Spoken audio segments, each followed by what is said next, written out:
हरे कृष्णा। हम श्रीमद् भगवद गीता के 7वें अध्याय श्रद्धा के विभाग इसके श्लोक संख्या 17 से 20 तक आज पढ़ने का प्रयास कर रहे हैं। पिछले श्लोकों में आपने क्या पढ़ा? आपने पढ़ा था 3 प्रकार के आहार, ठीक है, और 3 प्रकार की तपस्या का वर्णन भगवान ने किया। मन की तपस्या, वाणी की तपस्या और शरीर की तपस्या, ठीक है। तो अब भगवान वर्णन कर रहे हैं कि ये जो 3 प्रकार की तपस्या मैंने तुम्हें बताई वो सात्विक तपस्या है। उसका वर्णन इस श्लोक में है। और फिर अब भगवान जो है 3 प्रकार के यज्ञों का वर्णन करेंगे, सात्विकी यज्ञ, राजसी यज्ञ और तामसी यज्ञ। और फिर भगवान 3 प्रकार के दान का वर्णन करेंगे। तो आज हम सात्विक तपस्या क्या है, 3 प्रकार के यज्ञ क्या है, उसका श्रवण करेंगे। और समय मिला तो हम सात्विक दान क्या होता है उसको पढ़ने का प्रयास करेंगे, ठीक है। तो सब महत्वपूर्ण है, इसको समझना बहुत महत्वपूर्ण है। पहले हम श्लोक की कुछ आवृत्ति करेंगे। जो व्यक्ति निष्ठा और गंभीरता से भगवत गीता पढ़ता है, ऐसा माना जाता है कि उसने बड़े बड़े अश्वमेध आदि सब प्रकार के यज्ञ कर लिए हैं। जो व्यक्ति प्रतिदिन गीता पढ़ रहा है इस प्रकार से निष्ठा पूर्वक, श्रद्धा पूर्वक, भक्ति पूर्वक, ऐसा माना जाता है कि उसने बड़े बड़े यज्ञ जैसे अश्वमेध यज्ञ आदि सब यज्ञ कर लिए हैं। इतना इतना पुण्यात्मा वो व्यक्ति हो जाता है। तो इसको साधारण बात मत मानिए कि आप भगवत गीता क्लास में हो, ये साधारण नहीं है। अगर आपको लगता है कि इसमें डिफिकल्ट क्या है गीता क्लास में आने में, तो आप किसी एक व्यक्ति को लाकर दिखाइए क्लास में, आप अपने पड़ोसी को लाकर दिखाइए, तब पता चलेगा कितना मुश्किल है। तो आप में ऐसी रुचि है कि स्वाभाविक रूप से आप भगवत गीता का ज्ञान प्राप्त करना चाहते हो, तो ये बहुत विरला है, बहुत रेयर है, और भगवान भी इसकी प्रशंसा करते हैं। श्रद्धया परियातप्तम् श्रद्धया परया तप्तम् तपस्तत्त्रिविधं नरैः तपस्तत्त्रिविधम् नरे अफलाकाङ्क्षिभिर्युक्तैः सफलाकाङ्क्षिभिर्युक्ते सात्विकं परिचक्षते। सात्विकम् परिचक्षते।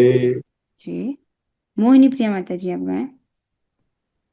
श्रद्धया परियातप्तम् श्रद्धया परियातप्तम् तपस्तत्त्रिविधं नरैः तपस्तत्त्रिविधम् नरः अफलाकाङ्क्षिभिर्युक्तैः आफलाकाङ्क्षिभिः युक्ते सात्विकं परिचक्षते।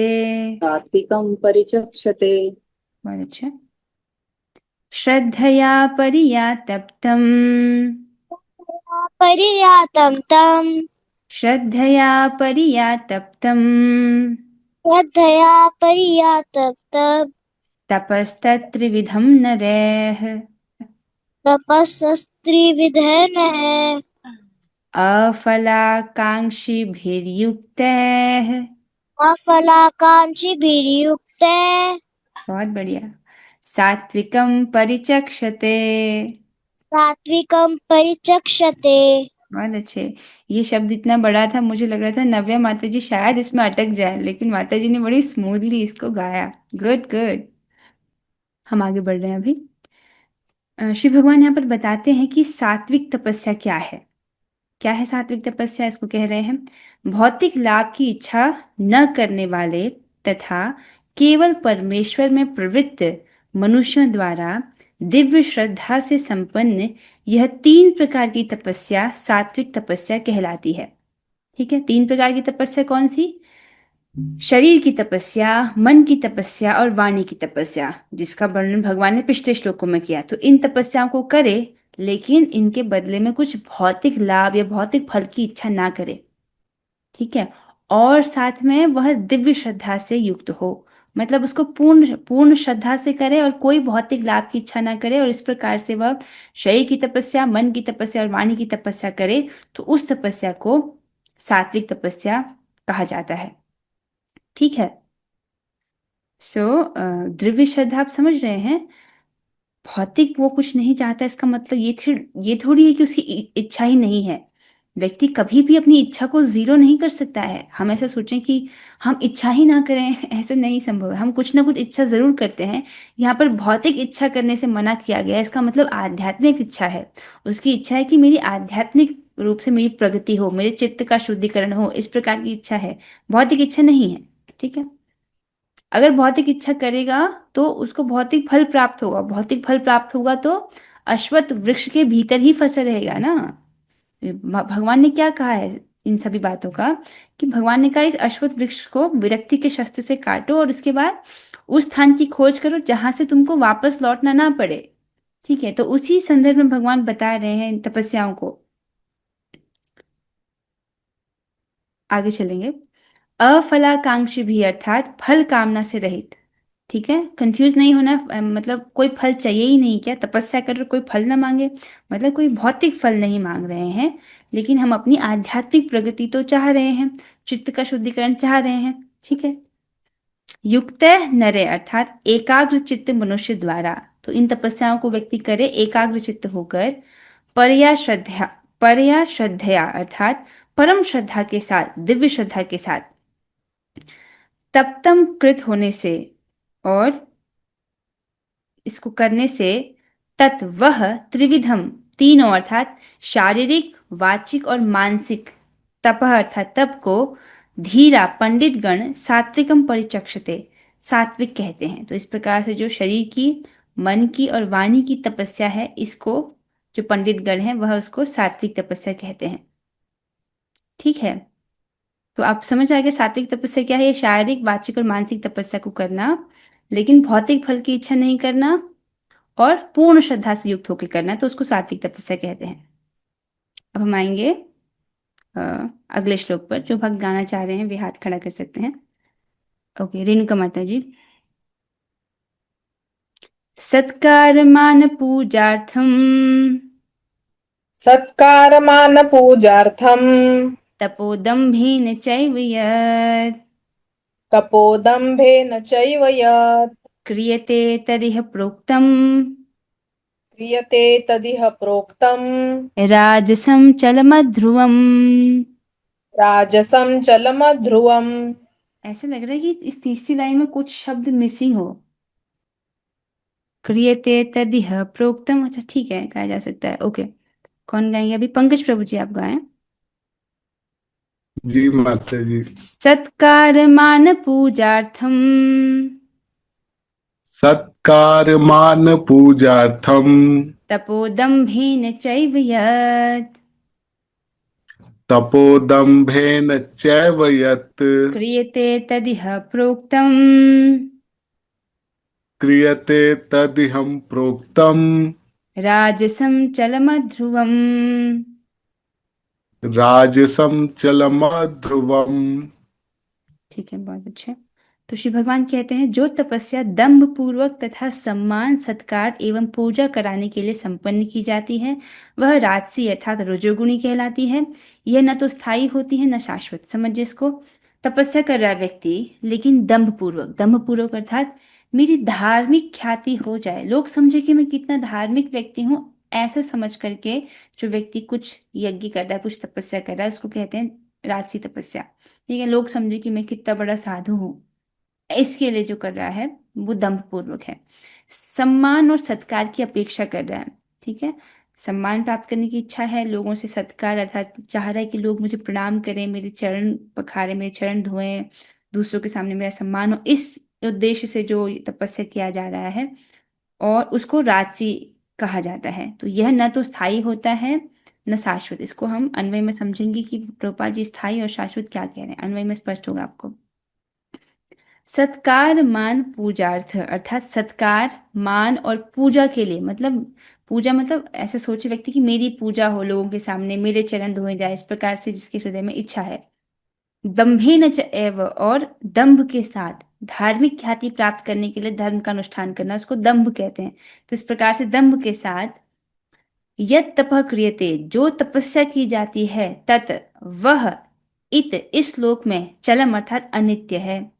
इस प्रकार से जो इस इच्छा से युक्त होकर के, मान सम्मान प्राप्त करने की इच्छा से, दम्भ से युक्त होकर के जो तपस्या की जा रही है, वो कैसी है, चलम है, अर्थात अनित्य है। वो ऐसा मान सम्मान व्यक्ति को प्राप्त हो भी जाए तो अनित्य है, हमेशा के लिए नहीं है, थोड़े समय के लिए प्राप्त होगा वो मान सम्मान सत्कार, ठीक है। और क्या है, अध्रुवम है, मतलब ये निश्चित नहीं है कि व्यक्ति को इस प्रकार से मान सम्मान पूजा प्रतिष्ठा प्राप्त होगी, ठीक है, अनिश्चित है ये, ठीक है। तो ऐसी जो तपस्या है राजसम प्रोक्तम, उसको राजसी कहा गया है, ठीक है, स्पष्ट है। तात्पर्य की ओर चलते हैं। अनुवाद और तात्पर्य। कृष्ण कृपा मूर्ति श्री श्रीमद एसी भक्ति वेदांत स्वामी श्री प्रभुपाद द्वारा। प्रभुपाद जी वर्णन कर रहे हैं, कभी कभी तपस्या इसलिए की जाती है कि लोग आकर्षित हों तथा उनसे सत्कार सम्मान तथा पूजा मिल सके। कुछ लोग इसलिए करते हैं, देखो हाँ, अगर ऐसा कर रहा है तो व्यक्ति मूर्खता ही है ये, आप इसको समझ सकते हो, क्योंकि हमको अश्वत्थ वृक्ष से बाहर निकलना है। अगर हम ये सब की इच्छा करेंगे, सत्कार सम्मान पूजा की इच्छा करेंगे, तो हम अश्वत्थ वृक्ष के भीतर ही फंसे रह जाएंगे। आगे चलेंगे। रजोगुणी लोग अपने अधीनस्थों से पूजा करवाते हैं और उनसे चरण धुलवाकर धन चढ़वाते हैं। तो यहाँ पर वर्णन कर रहे हैं प्रभुपाद जी कि ऐसे जो लोग हैं रजोगुणी हैं और जो उनके अनुयायी हैं, मतलब जो उनके फॉलोअर्स हैं, वो चाहते हैं कि हमारी पूजा करें, हमारे चरण धोएं और हमको धन दें, इस प्रकार से वो चाहते हैं। तपस्या करने के बहाने ऐसे कृत्रिम आयोजन राजसी माने जाते हैं। तो वो लोग क्या करते हैं, कुछ आर्टिफिशियल आयोजन, कुछ कुछ प्रोग्राम रखेंगे जिसमें वो कुछ धर्म का अनुष्ठान करेंगे। तो ऐसे जो आयोजन है वो कृत्रिम है, मतलब जैसे भगवान के जो भगवान के जो उत्सव होते हैं जन्माष्टमी आदि, उस पर नहीं, उसके अलावा भी कुछ कृत्रिम आयोजन रख रहे हैं ताकि लोग उनको धन आदि दान दें, उनकी पूजा करें, इस प्रकार से। इसके फल क्षणिक होते हैं, वे कुछ समय तक रहते हैं, वे कभी स्थायी नहीं होते हैं। स्पष्ट है, मतलब ऐसा मान सम्मान मिलेगा भी तो वो क्षणिक है, लंबे समय के लिए नहीं है, थोड़े समय के लिए है, और कभी स्थायी नहीं होते हैं, मतलब ऐसा मान सम्मान स्थायी नहीं प्राप्त होता है व्यक्ति को। ठीक है, समझ आ रहा है ये रजोगुणी तपस्या क्या है। हमको इसलिए सुनना है ताकि हम इसे बचें, ये भाव हम में ना आए, और सात्विक तपस्या को अच्छे से समझना है ताकि वैसा हम करने की कोशिश करें। अच्छा, अब अगला श्लोक देखेंगे। जो भक्त दाना चाह रहे हैं वे हाथ खड़ा कर सकते हैं। ठीक है, महाकवि चैतन्यदास प्रभु जी। मूढ़ग्राहेणात्मनो यत् मूढग्राहेणात्मनो यत् पीडया क्रियते तपः पीडया क्रियते तपः परस्योत्सादनार्थं वा परस्योत्सादनार्थ वा तत्तामसम् उदाहृतम्। तत्तासम् उदाहृतम् तत्तामसम् उदाहृतम्। तत्तामसम् उदाहृतम्। जी प्रभु जी। रेणुका माता जी। मूढ़ग्राहेणात्मनो यत् मूढग्राहेणात्मनो यत् पीडया क्रियते तपः पीडया क्रियते तपः परस्योत्सादनार्थं वा परस्योत्सादनार्थं वा तत्तामसम् उदाहृतम्। तत्तामसम् उदाहृतम्। अच्छा, रत्नावली माता जी। मूढ़ग्राहेणात्मनो यत् मूढग्राहरत्मनो यत् मूढ़ग्राहेणात्मनो यत् मूढग्राहरत्मनो यत् पीडया क्रियते तपः पीडिया क्रियत तपः परस्यो परस्योत्सादनार्थं वा परयोसो तत्साधनार्थ वा परस्योत्सादनार्थं वा पर परसयो तत्साधनार्थ वा तत्तामसम् उदाहृतम्। तत् तत्मा सम उदार्थतम। थोड़ा सा और अभ्यास माता जी, फिर आप बहुत अच्छा कर पाएंगे। एक और भक्त से लेंगे हम, माधुरी माता जी आप गाएं। मूढग्राहेणात्मनो यत् मूढग्राहेणात्मनो यत् पीडया क्रियते तपः पीडया क्रियते तपः परस्योत्सादनार्थं वा परस्योत्सादनार्थया वा परस्योत्स परस्योत्सादनार्थं वा तत्तामसमुदाहृतम्। तत्तामसमुदाहृतम्। बहुत अच्छी माता जी। आगे बढ़ेंगे। भगवान यहाँ पर तामसी तपस्या क्या होती है उसका वर्णन कर रहे हैं। तो मूर्खतावश आत्म उत्पीड़न के लिए या अन्यों को विनष्ट करने या हानि पहुंचाने के लिए जो तपस्या की जाती है वह तामसी कहलाती है। पहला क्या लक्षण है कि व्यक्ति मूर्खता में ऐसा कर रहा है। ठीक है। दूसरा, अपने शरीर को कष्ट पहुंचा रहा है वो उस तपस्या के द्वारा, और अन्यों को विनष्ट करने या हानि पहुंचाने के लिए जो तपस्या की जाती है, मतलब ऐसी तपस्या कर रहा है जिससे दूसरों की हानि हो, तो ऐसी तपस्या जो कर रहा है उसको तामसिक तपस्या वो कहलाता है। मूर्खतावश की जाती है, अपने शरीर को कष्ट पहुंचा रहा है उसके द्वारा वो, और क्या उद्देश्य है, दूसरों की हानि हो जाए, इस उद्देश्य को लेकर के जो तपस्या कर रहा है उसको तामसी तपस्या कहते हैं। जैसे भागवत में बहुत ज्यादा असुरों का जो असुर हैं उनका जब वर्णन आता है तो वो इसीलिए जो तपस्या करते हैं। जैसे रावण है, वो अपने सर को काट काट करके शिव जी को चढ़ा रहा था। ठीक है। तो इस प्रकार से 9 बार वो काट चुका था। तो 10वीं जो है शिव जी जो है प्रकट होके उनको आशीर्वाद देते हैं और कहते हैं कि देखो, तुमको अपना सर काट कर देने की क्या जरूरत थी, मैं तो केवल जल्द से ही प्रसन्न हो जाता हूँ। ठीक है। तो वो क्या है, इस प्रकार से तामसी तपस्या है। या हिरण्यकशिपु, हिरण्यकशिपु जब तपस्या कर रहा था वो चाहता था कि उसकी किसी प्रकार से मृत्यु ना हो, जिसके लिए वो बड़ा कॉम्प्लिकेटेड सा वरदान भी मांगता है ब्रह्मा जी से, ना जल में मेरी मृत्यु हो, न थल में मेरी मृत्यु हो, घर के भीतर ना मृत्यु हो, घर के बाहर ना मेरी मृत्यु हो, कोई जानवर मुझे ना मार पाए, कोई देवता ना मार पाए, कोई मनुष्य ना मार पाए, न रात में हो, न दिन में हो, न आकाश में हो, न न जमीन में हो, इस प्रकार से कुछ, न जल के भीतर हो न जल के बाहर हो। इस प्रकार से वो काफी बड़े योजना बना करके ब्रह्मा जी से मांगता है कि जिससे उसकी मृत्यु ना हो। ये सब क्या है, ये भी तामसी तपस्या है। ऐसा शक्तिशाली बन करके वो सबको कष्ट पहुंचाता है। अन्वय को देखेंगे, मूढ़ ग्राहेण अर्थात मूढ़ोचित हठ द्वारा। ठीक है। मूढ़ मतलब मूर्ख, मूर्खतापूर्ण हठ, हठ द्वारा जिद करके, आत्मनः पीड़या स्वयं को पीड़ित कर, मतलब ऐसी तपस्या से वो खुद को बहुत कष्ट दे रहा है, उसके शरीर को बहुत कष्ट हो रहा है। वा परस्य, या दूसरों के उत्सादनार्थम विनाश के लिए। ठीक है। इसको या करके समझाया गया है। मूर्खतावश वो तपस्या कर रहा है जिससे उसके शरीर को बहुत कष्ट हो रहा है, या वो मूर्खतावश ऐसी तपस्या कर रहा है जिससे दूसरों की हानि हो। ठीक है। यत तपः जो तप क्रियते, जो तप किया जाता है, तत् तामसम उदाहृतम वह तामस कहलाता है। ठीक है।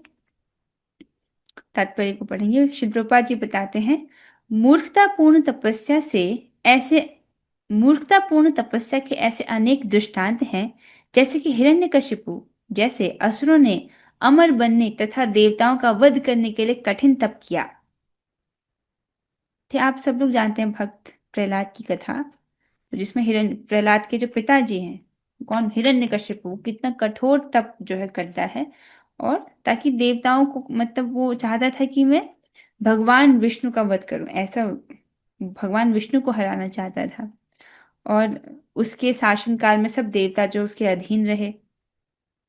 ऑफ कोर्स शिव जी की बात मैं नहीं कर रही हूँ, जो इंद्र आदि जो देवता हैं वो बहुत भयभीत रहे। तो इस प्रकार से जो कठिन तपस्या उसने की वो सब क्या था, तामसी तपस्या। उसने ब्रह्मा से ऐसी वस्तु में मांगी थी, लेकिन अंत में वह भगवान द्वारा मारा गया। किसी असंभव वस्तु के लिए तपस्या करना निश्चय ही तामसी तपस्या है। जैसे असंभव वस्तु क्या है, इस केस में हिरण्यकशिपु चाहता था कि उसको कभी मृत्यु आए ही ना। ठीक है। तो ये तो प्रकृति के नियमों के विरुद्ध है, इसीलिए जो है प्रभुपाद जी कह रहे हैं कि असंभव वस्तु के लिए तपस्या करना क्या है, निश्चित ही तामसी है। ठीक है। आत्मा तो वैसे भी मारा नहीं जाता, आत्मा तो अमर है। ठीक है। आत्मा, आत्मा को ना कोई मार सकता है, ना जला सकता है, ना काट सकता है। तो वो किसको अमर करना चाहता था? वो अपने शरीर को अमर करना चाहता था ना। आत्मा तो वैसे ही अमर है। तो अपने शरीर को वो हमेशा के लिए रखना चाहता था, जो कि संभव नहीं है। नियम है प्रकृति का कि जिसका जन्म हुआ है उसकी मृत्यु भी तय है।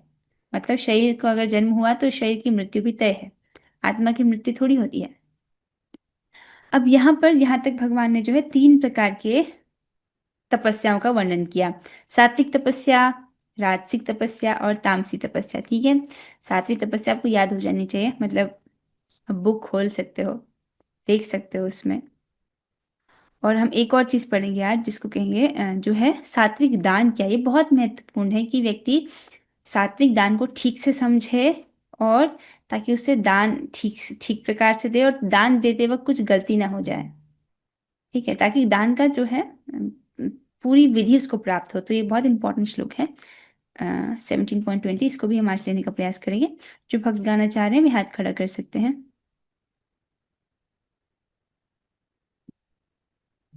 ओके, रेणुका माता जी आप गाएं।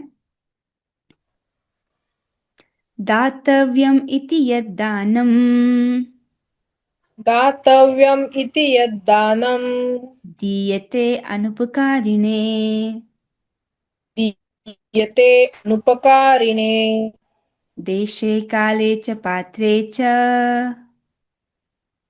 देशे काले च पात्रे च तद्दानं सात्विकीं स्मृतम्। तद्दानं सात्विकं स्मृतम्। हाँ, तद्दानं सात्विकं स्मृतम्। तद्दानं सात्विकं स्मृतम्। बहुत सुंदर माता जी। कौन गाएंगे अब? अर्चना माता जी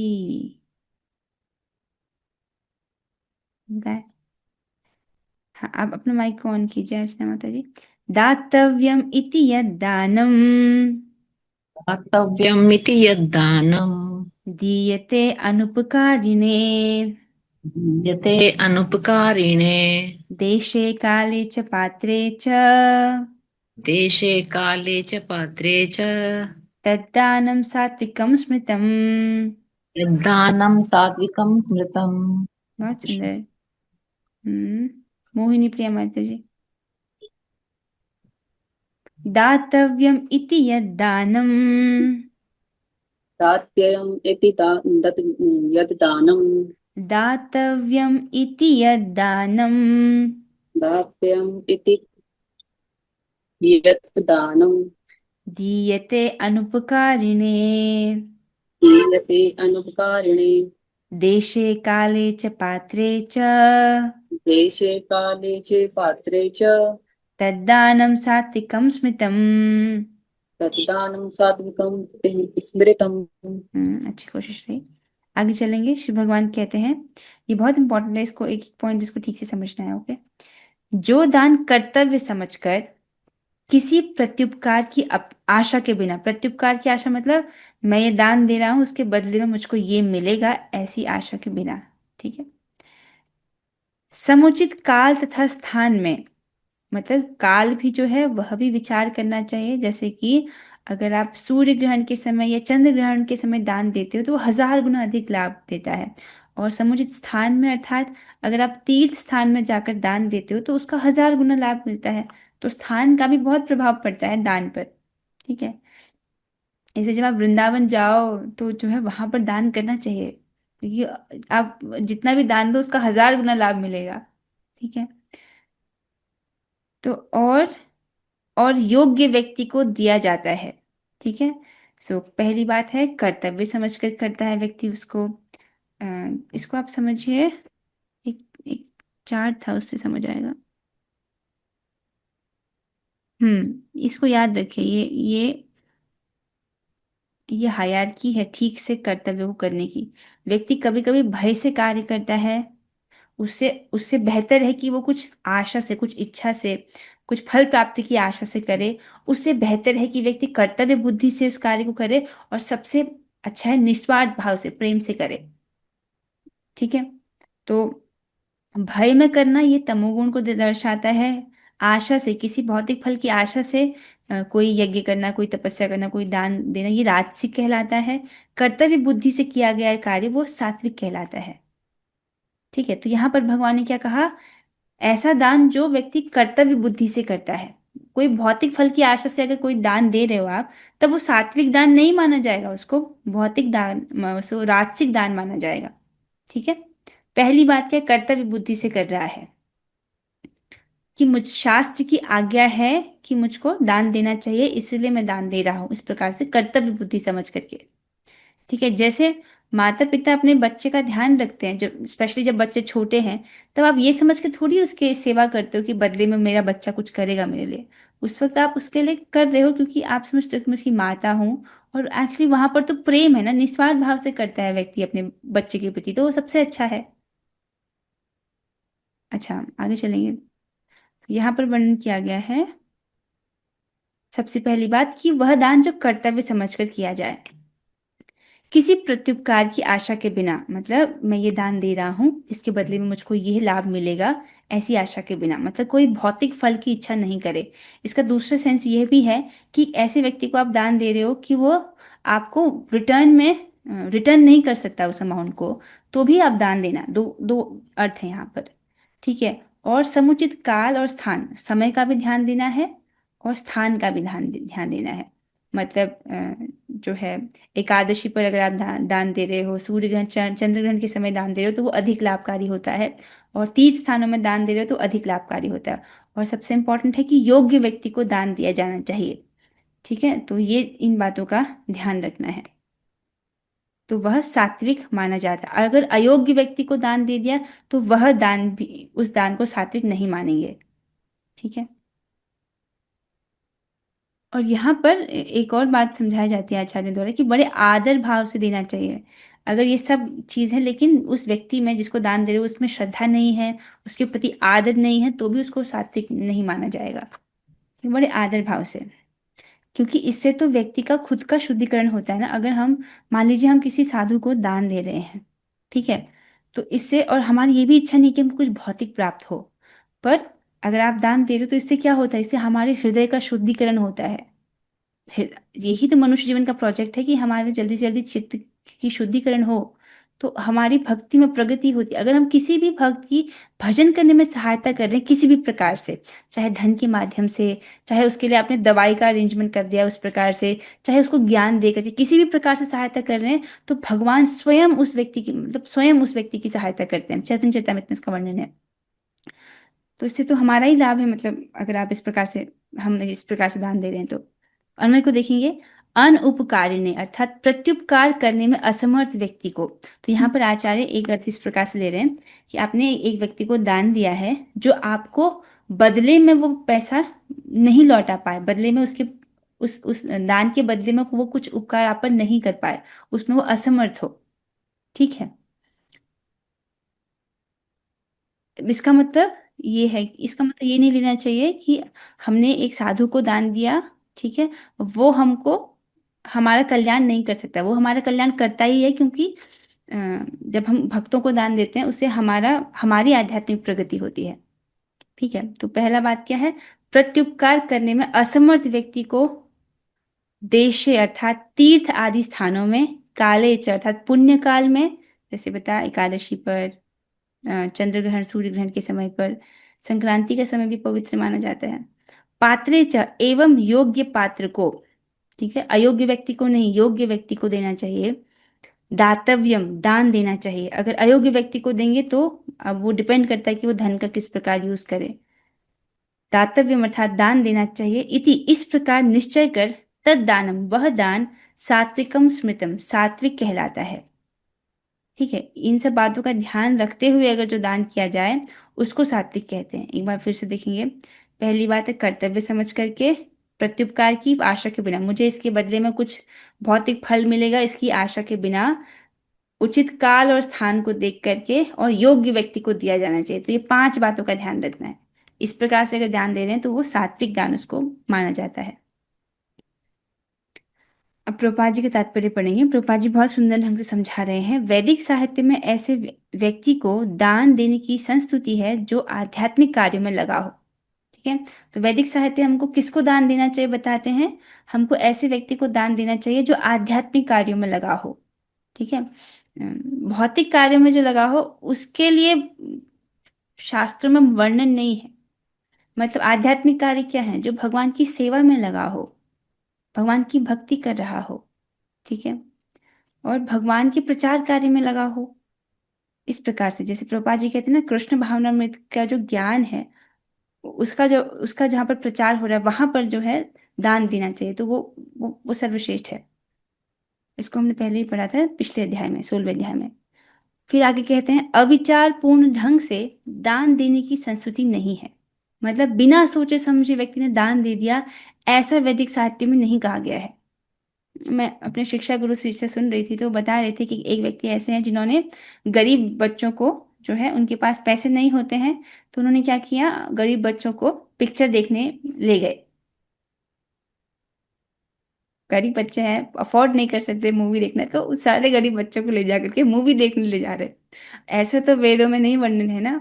या तो भगवान से संबंधित कुछ हो तो वो भी समझा जाए, ठीक है, मतलब मंदिर ले गए वहां पर प्रसाद खिलाया, वो अलग बात है। उल्टा माया में लेके जा रहे हैं, ठीक है, तो ये अच्छा नहीं है। तो अविचार पूर्ण से मतलब बिना सोचे समझे दान देना, इसकी संस्तुति नहीं की गई है। आध्यात्मिक सिद्धि को सदैव ध्यान में रखा जाता है। देखो प्रभुपाद जी यहाँ पर कह रहे हैं व्यक्ति अपनी आध्यात्मिक सिद्धि को, मतलब मैं आध्यात्मिक रूप से मेरी प्रगति हो, मैं आध्यात्मिक रूप से मुझे सफलता प्राप्त हो, उस पर ध्यान रहता है।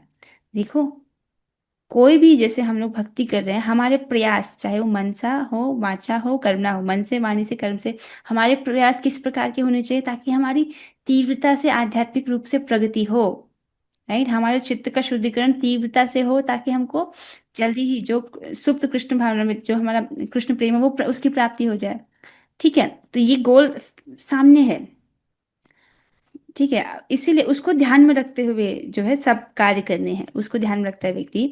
अतएव किसी तीर्थ स्थान में सूर्य या चंद्र ग्रहण के समय मासांत में अर्थात महीने के अंत में, या योग्य ब्राह्मण अथवा वैष्णव भक्त को या मंदिर में दान देने की संस्तुति है। तो यहाँ पर किस प्रकार से वैदिक साहित्य में दान दिया जाना चाहिए उसका वर्णन है, ठीक है। किसी तीर्थ स्थान का ध्यान दे, तीर्थ स्थान में समय का भी, सूर्य ग्रहण चंद्र ग्रहण के समय दे रहे हैं तो उसको बहुत अधिक लाभ मिलता है, 1000 गुना बताया गया है। मासांत में, महीने के अंत में, ये मासांत वाली चीज मुझे क्लियर नहीं हो रही कि प्रभुपाद जी महीने के अंत में, शायद इसको जो चंद्र कैलेंडर है उसके हिसाब से बोल रहे होंगे। योग्य ब्राह्मण, किसी योग्य ब्राह्मण को या वैष्णव को, ठीक है। योग्य ब्राह्मण कौन होता है, हमने सुना, हमने पढ़े थे ना ब्राह्मण के 12 गुण, जो इन 12 गुणों से युक्त हो और वो भगवान का भक्त हो। क्योंकि हमने सुना था अगर 12 गुणों से युक्त है ब्राह्मण लेकिन भगवान का भक्त नहीं है तो ना तो अपने आप को शुद्ध कर सकता है, ना अपने परिवार वालों को, ना किसी और को।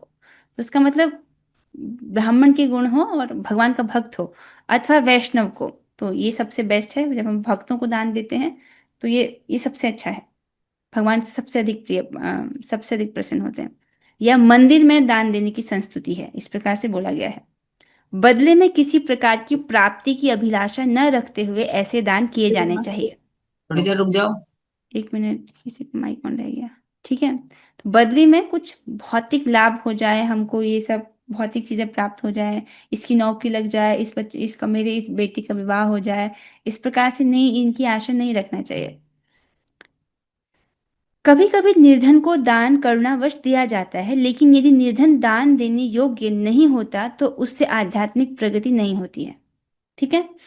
तो यहाँ पर प्रभुपाद जी बता रहे हैं कभी कभी जो गरीब व्यक्ति है, ठीक है, भक्त लोग करुणामयी होते ही हैं, तो उनको अगर दान दे रहे हैं और अगर वो गरीब व्यक्ति अयोग्य है, दान देने योग्य पात्र नहीं है, ठीक है, तो उसकी आध्यात्मिक प्रगति नहीं होती है, ठीक है। मतलब हमारा फोकस है कि हमारी आध्यात्मिक प्रगति हो, लेकिन हम अगर बिना सोच विचार के किसी को भी दान दे रहे हैं तो उससे हमारी आध्यात्मिक प्रगति नहीं हो गई है। अब इसका मतलब ये भी नहीं कहा जा रहा है कि आप गरीबों को मत दो। तो भगवान, अगर आप किसी भी जीव की किसी भी प्रकार से सहायता करते हो, ठीक है, तो इससे भगवान प्रसन्न होते हैं, ठीक है। तो वो तो बात है ही नहीं। लेकिन जहां तक आध्यात्मिक प्रगति की बात है, अगर हम अयोग्य व्यक्ति को दान दे रहे हैं तो उससे आध्यात्मिक प्रगति नहीं होती है। दूसरे शब्दों में वैदिक साहित्य में अविचारपूर्ण दान की संस्तुति नहीं है। मतलब बिना सोचे समझे किसी को भी दान दे दिया, इस प्रकार का जो आचरण है ये हमको वेद ऐसा करने को नहीं कहता है। मतलब सोच समझ करके इन पांच बातों का ध्यान रखते हुए व्यक्ति को दान करना चाहिए। अपना कर्तव्य समझकर, किसी भौतिक फल लाभ की आकांक्षा से रहित होकर के, प्रत्युपकारी, व्यक्ति मेरा कुछ उपकार करेगा इसके बदले में उसकी आशा के बिना, समुचित काल मतलब सही समय को देखते हुए, उचित स्थान में, तीर्थ स्थान में, और योग्य व्यक्ति को देना चाहिए। और योग्य व्यक्ति क्या बताया गया? जब या ब्राह्मण या वैष्णव, ठीक है, या वो मंदिर में दान दे, इस प्रकार से प्रभुपाद जी वर्णन कर रहे हैं। तो ऐसा दान जो है उसको हम सात्विक, उसको सात्विक माना जाता है। ठीक है, इसके साथ वो कुछ और बचा है ओ, इसीलिए तो जो मेरा जो हमारा यूट्यूब चैनल है उसको मोनेटाइज नहीं करती हूँ मैं, क्योंकि यद्यपि उस पर ऐड आते हैं, पर ऐड ऐसा नहीं कि मैंने वो ऐड लगाए हैं। यूट्यूब की ऐसी पॉलिसी है कि अब जितने भी चैनल बनेंगे उस पर वो ऑटोमेटिक ऐड लगता है। अगर मेरे वश में होता तो मैं सारे ऐड हटा देती। मैं इतनी मूर्ख थोड़ी हूँ कि प्रचार कार्य के बदले में मैं 1 रुपया भी चाहूंगी। ठीक है, ये सारा कार्य ताकि भगवान इससे संतुष्ट हो जाए। तो इसी प्रकार से इसलिए मोनेटाइज नहीं किया गया। और मैं देखती हूँ कि जो भी भक्त जेन्युइनली सर्व करना चाहते हैं वो कभी ऐसे मोनेटाइज नहीं करते अपने चैनल को। वरना लोग ऐसे कहते हैं कि इससे धन कमाओ और इसको आप भगवान की सेवा में लगाओ। नहीं, वो उचित नहीं है। तो देखो, जब दान की बात आ रही तो ऐसा नहीं समझो कि केवल धन के दान की बात हो रही है। आप विद्या का दान कर सकते हो। मतलब आप भगवत गीता जो है वो दूसरे भक्तों को दे सकते हो, ये बहुत बड़ा दान है। या आप प्रसाद वितरण कर सकते हो। ये बोला गया है कि चांडाल पर्यंत तक हर किसी को भगवान का प्रसाद पाने का अवसर देना चाहिए, उसको प्रसाद बांटना चाहिए। तो यथासंभव जो है प्रसाद बांटने का प्रयास करना चाहिए। धन दान की तो आप समझते हो। उसके अलावा अगर आपके घर में ऐसे वस्त्र हैं जो आप नहीं पहन रहे हो तो आप उसको गरीबों में दे सकते हो, वो तो उसका कुछ दुरुपयोग तो नहीं करेंगे ना। ठीक है। और ये मैंने देखा है कि वृंदावन में भक्तों को वस्त्र दान किए जाते हैं। मतलब जब हम भक्तों को दान देते हैं तो सम्मान से देना चाहिए। सम्मान से देना चाहिए, ऐसा मतलब नहीं कि पुराने फटे हुए चीज़ें हम दूसरों को दे रहे हैं। ठीक है, वो भक्त हैं, वो भगवान के बहुत प्रिय हैं। तो अगर आप उनको कुछ उनके उपयोग में आने वाली प्रिय वस्तु दे रहे हैं तो भगवान उससे अधिक प्रसन्न होते हैं। तो वृंदावन में मैंने ये कल्चर देखा कि वहाँ पर जो है भक्तों को कंबल बांटे जाते हैं और शॉल आदि, वस्त्र आदि बांटे जाते हैं, और बहुत अच्छे होते हैं वो। मतलब जो व्यक्ति यूज कर सके, और अच्छे होते। जैसे जब मैं वृंदावन में थी तो मुझे भी दिया जाता था सॉक्स और एक टोपी। मेरे पास आज भी है, वो मुझे बहुत काम आई वो टोपी। समझ रहे? तो वहां पर इस प्रकार से सारे भक्तों को ऐसे बांटने का सुंदर सा कल्चर है। हाँ, तो इस प्रकार से आप जो है नियम में बना सकते हो। आप अपने महीने में कम से कम एक बार जो है दान करने की ऐसे आदत आपको लगे, ताकि ये आपकी आध्यात्मिक इन्वेस्टमेंट है। इससे हमारा बहुत लाभ होता है। मतलब अपने चित्त का शुद्धिकरण होता है, आध्यात्मिक प्रगति में सहायता होती है। तो इससे इसका इस प्रकार से नियम आप बना सकते हो। मुझे लगता है कि आप लोग का होगा ही। या कभी कभी भक्त लोग हर एकादशी जो एकादशी दान देते हैं। ठीक है, तो ये चीज़ बहुत लाभकारी है। हमारे पास 5 मिनट और है, हम हरिनाम महिमा पे से एक श्लोक पढ़ लेते हैं। पढ़ लें? ठीक है, पढ़ लेते हैं। चलो, ये भक्ति रसामृत सिंधु 2.233 से है, जिसमें भगवान कृष्ण के पवित्र नाम का स्वरूप ज्ञान इस प्रकार से दिया गया है। तो भगवान के नाम का स्वरूप ज्ञान क्या है? तो यहाँ पर बोला गया है, नाम चिंतामणि कृष्णस् चैतन्य रस विग्रह पूर्ण शुद्धो नित्य मुक्तोर अभिन्नत्वात् नाम नामिनोः। क्या बोला गया है? कृष्ण का पवित्र नाम दिव्य रूप से आनंदमय है। यह सभी प्रकार के आध्यात्मिक वर देने वाला है। कैसा है? चिंतामणि। चिंतामणि मतलब जिससे जो भी इच्छा करेंगे वो पूरी कर देगा। तो भगवान के नाम जो है आध्यात्मिक वर देने वाला है, क्योंकि यह समस्त आनंद के आगार स्वयं कृष्ण है। क्या है भगवान कृष्ण? क्या है? रस विग्रह, मतलब जो रस से बने हुए हैं। जैसे आपने देखा दिवाली में वो मिश्री से बने हुए खिलौने आते हैं। मिश्री का घोड़ा, मिश्री का ऊंट, देखा आपने दिवाली के समय पर आते हैं ना, तो वो किसका? वो मिश्री विग्रह है। पूरा का पूरा वो दिख तो घोड़ा जैसा रहा है, लेकिन वो पूरा का पूरा मिश्री से बना है। तो वैसे ही भगवान कैसे हैं? रस विग्रह, वो पूरे के पूरे रस से बने हुए हैं। ठीक है, और वैसे ही उनका नाम भी है। जैसे रसगुल्ला को आप उठाते हो तो पूरा पूरा रस है कि नहीं उसमें, तो उसी प्रकार से भगवान रस विग्रह है और उनका नाम भी ऐसा ही है। तो क्योंकि वह समस्त आनंद के आगार स्वयं कृष्ण है। कृष्ण का नाम पूर्ण है और यह सभी दिव्य रसों का स्वरूप है। ठीक है, सारे दिव्य रसों का स्वरूप। यह किसी भी स्थिति में भौतिक नाम नहीं है। अगर कोई व्यक्ति हरे कृष्ण कृष्ण कृष्ण हरे हरे, हरे राम राम राम हरे हरे, या भगवान के किसी भी नाम को भौतिक समझ रहा है तो ये बहुत बड़ा अपराध है। जैसे जैसे हिंदी बोली जाती है, ठीक है, वो भौतिक लगती है, लेकिन अभी मैं जो हिंदी बोल रही हूँ, क्योंकि ये भगवान के संबंध में है, तो यद्यपि ये सुनने में हिंदी जैसा दिखाई दे रहा है, लेकिन ये सभी शब्द दिव्य हैं। ठीक है, और भगवान का नाम तो स्वयं भगवान से अभिन्न है, तो वह भी दिव्य है। ठीक है, यद्यपि हम कानों से सुनने में प्रतीत नहीं होता है, लेकिन वो शाम हमको उसको शास्त्र बुद्धि से स्वीकार करना है। और यह स्वयं कृष्ण से किसी तरह कम शक्तिशाली नहीं है। मतलब भगवान में जितनी शक्ति शक्ति है भगवान श्री कृष्ण में, आप समझ सकते हैं ना कि उन्हीं के भय से सूर्य उदित होता है, भगवान के भय से ये हवा चलती है। भगवान कितने शक्तिशाली हैं, आप देख सकते हैं एक एक सूर्य में कितना तेज है, पूरे ब्रह्मांड को प्रकाशित करता है। और ये सूर्य भगवान की शक्ति का बहुत छोटा सा अंश है कि तो भगवान में कितनी शक्ति है उसका हम अंदाजा नहीं लगा सकते हैं। तो ये सारी शक्ति भगवान के नाम में, एक नाम में ये सारी शक्ति है। तो और स्वयं कृष्ण से किसी भी तरह कम शक्तिशाली नहीं है। कौन? ये भगवान का नाम। चूंकि कृष्ण का नाम भौतिक गुणों से कलुषित नहीं होता है, अर्थात रजोगुण सत्वगुण तमोगुण से भगवान का नाम कभी कलुषित नहीं होता है, अतएव इसका माया में लिप्त होने का प्रश्न ही नहीं उठता। ठीक है, तो कुछ लोग जो है भगवान के नाम को भौतिक समझते हैं, और वो चाहे कितना भी हरे कृष्ण महामंत्र जपें उसको उनको उसका लाभ नहीं होता। इसको बोलते हैं प्रतिबिंब आभास।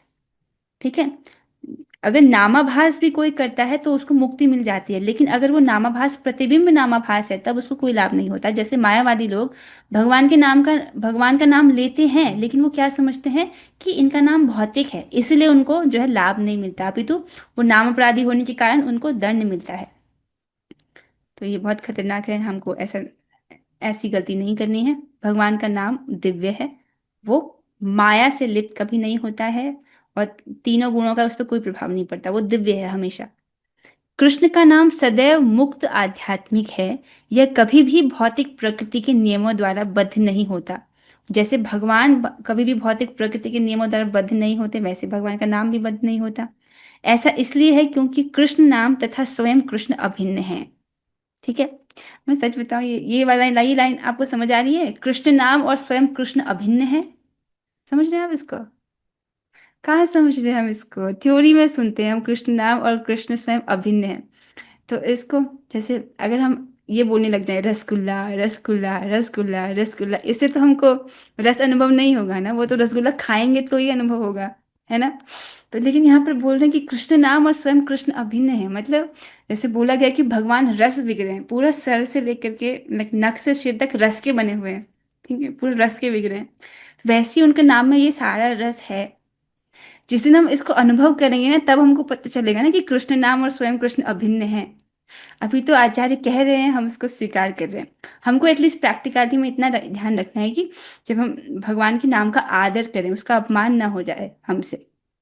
ठीक है, आदर पूर्वक जप करना है, अटेंशन से। जैसे आपके घर में कोई मेहमान आता है, मान लो आपने किसी को घर में बुलाया, और उसके बाद जो है आप अब किचन में चले गए और सामने आए ही नहीं उस व्यक्ति के, अपने काम में व्यस्त हो गए। तो ऐसे में आपके मेहमान को कैसा लगेगा कि अरे इसने मुझे बुलाया और मेरा आदर सत्कार भी नहीं किया। ठीक है, और ये क्या है? हरे कृष्ण कृष्ण कृष्ण हरे राम हरे कृष्ण कृष्ण कृष्ण राम राम हरे कृष्ण कृष्ण हरे राम। ये समझ लो, जप रहे हैं लेकिन ध्यान हमारा कहीं और है। इसका मतलब हम भगवान को बुला रहे हैं लेकिन अटेंशन नहीं दे रहे हैं, तो ये क्या हुआ? एक प्रकार से अनादर करना हुआ ना।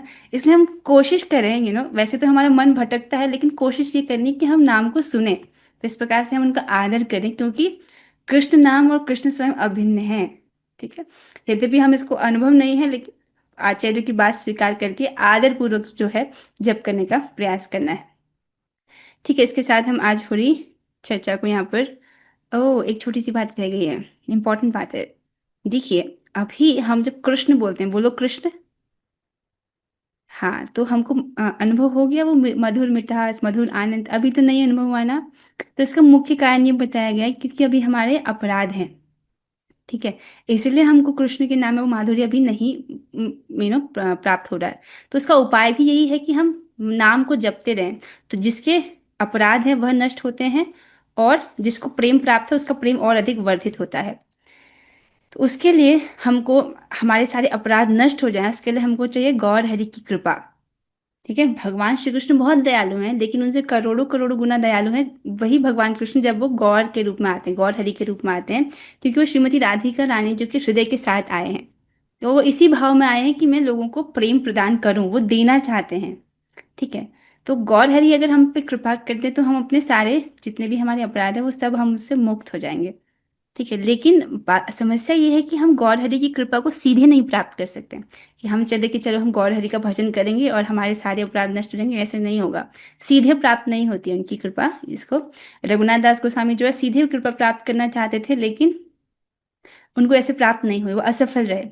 फिर उन्होंने नित्यानंद प्रभु के थ्रू गौरहरि की कृपा प्राप्त करने की चेष्टा की, तब वो सफल हुए। इसलिए पानी हाटी फेस्टिवल में वो दही चढ़ा महोत्सव रखते हैं और नित्यानंद प्रभु की खूब सेवा करते हैं, सारे भक्तों को दही चढ़ा खिलाते हैं, नित्यानंद प्रभु उन पर प्रसन्न होते हैं। तो इस प्रकार से उनको गौरहरि की कृपा प्राप्त होती है। ठीक है, और नित्यानंद प्रभु जब प्रसन्न होंगे तो गौरहरि अपने आप प्रसन्न हो जाते हैं, अलग से उनको प्रसन्न करने की आवश्यकता नहीं पड़ती है। समझ आ गया? अब नित्यानंद प्रभु को कैसे प्रसन्न करें? तो नित्यानंद प्रभु के प्रतिनिधि हैं गुरु। गुरु नित्यानंद प्रभु के प्रतिनिधि हैं। अगर हम गुरु को प्रसन्न कर रहे हैं तो इससे नित्यानंद प्रभु जो है वो प्रसन्न हो जाते हैं। या और नित्यानंद प्रभु ये कहते हैं, जय जना गौरंगा भजे शेहो अमर प्राण रे। जो गौरंगा भजता था, जो गौर हरि कहता है, तो नित्यानंद प्रभु उस पर प्रसन्न होते हैं। ये भी उसमें बात है। तो जब हम प्रभुपाद जी को प्रसन्न करेंगे तो नित्यानंद प्रभु जो है वो प्रसन्न हो जाते हैं। तो प्रभुपाद जी कैसे प्रसन्न होंगे? उन्होंने जो हमको बोला है कम से कम 16 माला हरे कृष्ण महामंत्र का निरपराधिक रूप से जप, वो करके, 4 नियमों का पालन करके, और क्या है, दूसरे भक्तों को सहायता करें। प्रभुपाद जी कहते हैं chant Hare Krishna and spread Hare Krishna. ये है कृष्ण कॉन्शियस मूवमेंट कि आप हरे कृष्ण जपो, दूसरे भक्तों की जप करने में सहायता करो। तो अब जितना आपका सामर्थ्य है, आप किसी एक भक्त की भी सहायता कर पा रहे हो तो ऐसा करने का प्रयास करना चाहिए। आप जप जिम में इनवाइट कर सकते हो अपने दोस्तों को या अपने घर वालों को जो इच्छुक हो, जिनकी श्रद्धा हो, ऐसा कर सकते हो। ठीक है, तो इस प्रकार से उनको जो है लाभ होगा। और अरे, एक लास्ट बात है कि देखो इस चित्र को आप देख रहे हैं, यहाँ पर बहुत सारे पक्षी उड़ रहे हैं झुंड में। तो झुंड में पक्षी एक दूसरे को देखकर उत्साहित होते हैं। सब सारे पक्षी इंडिविजुअल उड़ रहे हैं, कोई व्यक्ति दूसरे की वैसे सहायता नहीं कर रहा है। ठीक है, लेकिन वो एक दूसरे को देखते देखते उड़ रहे हैं तो बहुत लंबी दूरी तय कर जाते हैं। आपने देखा है इस चीज को, जब झुंड में पक्षी उड़ते हैं? तो वही है भक्त की संगति का लाभ। यद्यपि मैं आपके लिए चैंटिंग नहीं कर सकती हूँ, ठीक है, आपको अपना जब खुद ही करना पड़ेगा, हम सबको अपना जब खुद ही करना पड़ेगा, लेकिन जब हम एसोसिएशन हमको प्राप्त होता है, भक्तों की संगति प्राप्त होती है, तब हम इसको पूरे जीवन भर कर पाते हैं सहजता से, लंबे समय तक। ठीक है, इसलिए भक्तों की संगति कभी नहीं छोड़नी चाहिए। और जो भक्त यहाँ पर जप जिम में नहीं है, आप लोगों को मैं इनवाइट करूंगी कि आप जप जिम में आए, और इस प्रकार से जो जीवन भर का स्ट्रगल है वो समाप्त हो जाएगा। कोई भक्त पूछ रहे हैं एकादशी को अन्नदान नहीं कर सकते ना? ऑब्वियसली एकादशी को अन्नदान नहीं करना है। ठीक है, ओके, चलो फिर अब हम लोग 3 बार हरे कृष्ण महामंत्र करेंगे। आप लोग का माइक ऑफ रहेगा, हम सभी साथ में करेंगे। जिन भी भक्त का प्रश्न, हरे कृष्णा कृष्ण कृष्णा हरे हरे, हरे राम राम राम हरे हरे, हरे कृष्णा कृष्ण कृष्ण हरे हरे, हरे राम राम राम हरे हरे, हरे कृष्णा कृष्ण कृष्ण हरे हरे, हरे राम राम राम हरे हरे। श्रीमद् भगवद गीता की जय, जगत गुरु श्री प्रभुपाद की जय, नामाचार्य श्री हरिदास ठाकुर की जय, श्री धाम वृंदावन की जय। ऑल ग्लोरीज टू श्री गुरु गौरंगा। जय जय श्री राधे निताय गौर प्रेमानंदे। हरि हरि बोल। ओके, हरे कृष्णा।